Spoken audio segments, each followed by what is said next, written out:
आप देख रहे हैं BA न्यूज, खबर हमारी फैसला आपका। इस वक्त की बड़ी खबर। लखनऊ अखिल भारतीय कायस्थ महासभा उत्तर प्रदेश के प्रदेश पदाधिकारियों की एक आवश्यक बैठक प्रदेश अध्यक्ष डॉक्टर इंद्रसेन श्रीवास्तव की अध्यक्षता में इंदिरा नगर स्थित होटल जयति ओएसिस इन में हुई। उन्होंने कहा कि कायस्थ समाज में तमाम महापुरुष पैदा हुए जिन्होंने समय समय पर देश और समाज को दिशा दी है। देश की वर्तमान परिस्थितियों की चर्चा करते हुए उन्होंने कहा कि आज जो स्थिति देश और प्रदेश की है, हम कह सकते हैं कि देश को प्रधानमंत्री नरेंद्र मोदी और प्रदेश को मुख्यमंत्री योगी आदित्यनाथ जैसा नेतृत्व मिला है। इनके नेतृत्व में चहुमुखी विकास हुआ है। हाल में हुई घटना के बाद देशवासियों को पूरा भरोसा है कि घटना में दोषियों को कड़ी सजा मिलेगी और उनके आकाओं को अखंड भारत और सशक्त भारत का संदेश जाएगा। मुख्य अतिथि महासभा के राष्ट्रीय कार्यकारी अध्यक्ष ने कहा कि वर्तमान राष्ट्रीय अध्यक्ष के नेतृत्व में महासभा का विस्तार हुआ है। आज 22 प्रदेशों में महासभा की इकाई कार्य कर रही है। बैठक को राष्ट्रीय कार्यकारी अध्यक्ष डॉक्टर रमेश चंद्र श्रीवास्तव, SP श्रीवास्तव एवं प्रदेश कार्यकारी अध्यक्ष मध्य संभाग संतोष निगम, उत्तराखंड प्रदेश अध्यक्ष संजय श्रीवास्तव, प्रदेश महिला अध्यक्ष ऋतु खरे आदि ने संगठनात्मक बिंदुओं पर अपना विचार रखा।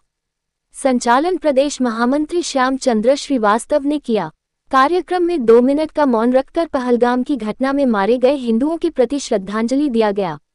इस दौरान कार्यकारी राष्ट्रीय अध्यक्ष युवा प्रकोष्ठ हिमांशु श्रीवास्तव, प्रदेश अध्यक्ष युवा प्रकोष्ठ पीयूष श्रीवास्तव, प्रदेश महामंत्री राकेश श्रीवास्तव, प्रदेश कोषाध्यक्ष आमोद श्रीवास्तव, प्रदेश महिला महामंत्री डॉक्टर नेहा श्रीवास्तव, प्रदेश युवा महामंत्री अमन श्रीवास्तव, मोहित श्रीवास्तव सहित प्रदेश पदाधिकारीगण मौजूद रहे। हम थकेंगे नहीं जब तक मेरे पास ये जिम्मेदारी है। मैं आप सबके सहयोग से समाज को निरंतर समाज में स्थापित करने का प्रयास करूंगा। जय हिंद, जय भारत, जय श्री। नई चेतना और ईश्वर से प्रार्थना करेंगे कि हम सब लोगों ने जो निर्णय लिया है अपने अपने क्षेत्र में जाकर के कार्य करने की प्रेरणा हम सबको प्राप्त हो और हमें ईश्वर की शक्ति देना। वास्तव अखिल भारतीय कायस्थ महासभा का उत्तर प्रदेश का अध्यक्ष हूँ। आज आपने जो यहाँ कार्यक्रम रखा किस विषय पर है और क्या खास बातों को लेकर? हम लोगों की एक रूटीन बैठक थी जिसमें हम लोग साल में एक बैठक करते हैं जिसमें पूरे वर्ष की कार्य योजना का निर्माण करते हैं। आज उसी से संबंधित हमने अपने प्रदेश के साथियों को बुला रखा था और हम लोगों ने अपनी कार्य योजना निर्धारित की। मैं संजय श्रीवास्तव देहरादून से हूँ। उत्तराखंड अखिल भारतीय कायस्थ महासभा का उत्तराखंड का प्रदेश अध्यक्ष हूँ। आज उत्तर प्रदेश की जो कार्यकारिणी उसकी बैठक थी, महत्वपूर्ण बिंदु था कि अभी हमारे यहाँ पटना में राष्ट्रीय कार्यकारिणी की बैठक हुई थी।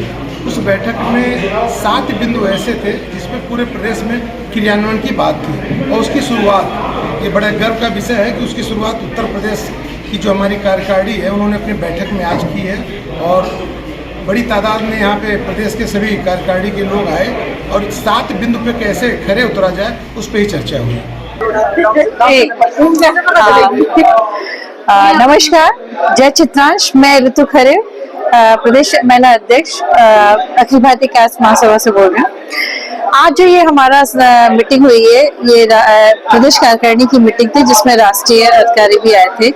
जो भी हमारा निर्णय है, जितना हम लोगों ने अभी पटना में हमारी एक राष्ट्रीय कार्यकारिणी की बैठक हुई थी, उसमें ये निश्चित हुआ था, डिसाइड हुआ था कि 7 बिंदु कार्यक्रम को हमको आगे क्रियान्वित करना है। उसी को लेके आज ये यहाँ पे मीटिंग हुई है और हमारा ये ध्येय है कि आगे चलकर जो भी है कायस्थों को जोड़ना, उनको आगे करना, जो हमारे प्रतिभाशील छात्र छात्राएं हैं उनको हमको आगे प्रमोट करना और भी जो महिलाएं हैं जो आगे आना चाहती हैं उनको प्लेटफॉर्म देना और जो हमारी जो समस्या है पारिवारिक की शादी और युवक युवती सम्मेलन करना, अच्छे आपस में लोगों को जोड़ना और अपने समाज को आगे बढ़ाना, इसमें हम आगे भी काम करेंगे और राजनीति में हमको आगे लाने के लिए ये कार्यक्रम। मैं डॉक्टर अंजना श्रीवास्तव, प्रदेश उपाध्यक्ष।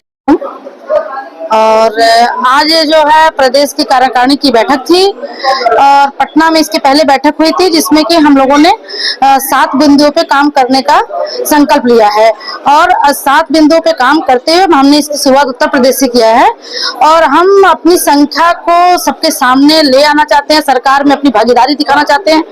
सरकार में कायस्थों की भागीदारी बहुत कम है हम अपने संगठन के माध्यम से सरकार में अपनी भागीदारी को दिखा करके सबके सामने ये बताना चाहते हैं कि हमारी संख्या किसी से कम नहीं है और हम सबसे बुद्धिजीवी वर्ग हैं। अधिवक्ता उच्च न्यायालय लखनऊ, राष्ट्रीय विधि प्रकोष्ठ अध्यक्ष भारत, अखिल भारतीय कायस्थ महासभा। आज यहाँ पर आप लोग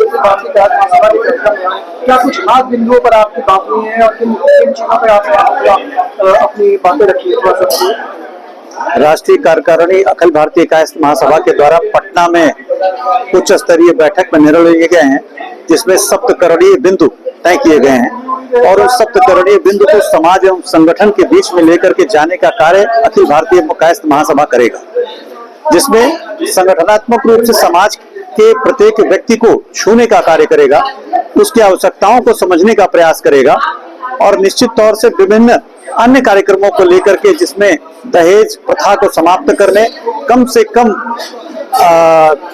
पैसे में कन्याओं का विवाह करने, उनकी शिक्षा प्रणाली को ठीक करने, उनकी शिक्षा में हम सभी के द्वारा एक ऐसा पद स्थापित किया जाने की योजना है कि जो उनके कार्यों को हम कर सकेंगे।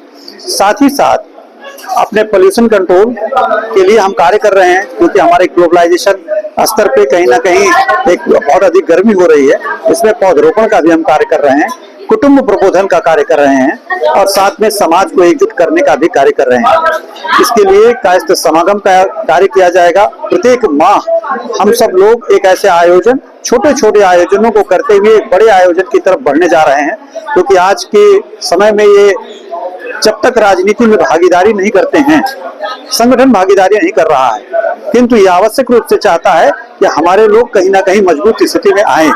आज वर्तमान स्थिति में कोई भी गवर्नमेंट हो, कायस्थ समाज को हे दृष्टि से देखने की गलती कर रहा है। मगर ये सरकार को हम बताना जरूर चाहेंगे कि हमारे सक्षम लोग हैं, केवल उनके पास सर नहीं है। तो विभिन्न समाज के साथ भी समन्वय स्थापित करने का कार्य भी हम करेंगे। अपने समाज को संगठित करते हुए विभिन्न लोगों को अपने साथ समाहित करके और जहां पे हम अधिक संख्या बल में हैं, उन लोगों को एकजुट करते हुए भविष्य में एक राजनीतिक भागीदारी भी सुनिश्चित करना चाहते हैं। ये हम सब लोगों का मंतव्य है। अगले 1 वर्ष के अंदर हमारी सूची तैयार हो चुकी है और आने वाले वक्त के समय में हम इसको चुनौती के रूप में ले रहे हैं और करके समाज को हम दिखाएंगे। राष्ट्रीय राजनीति में निश्चित तौर से हम अपनी भागीदारी को बढ़ाना चाहेंगे।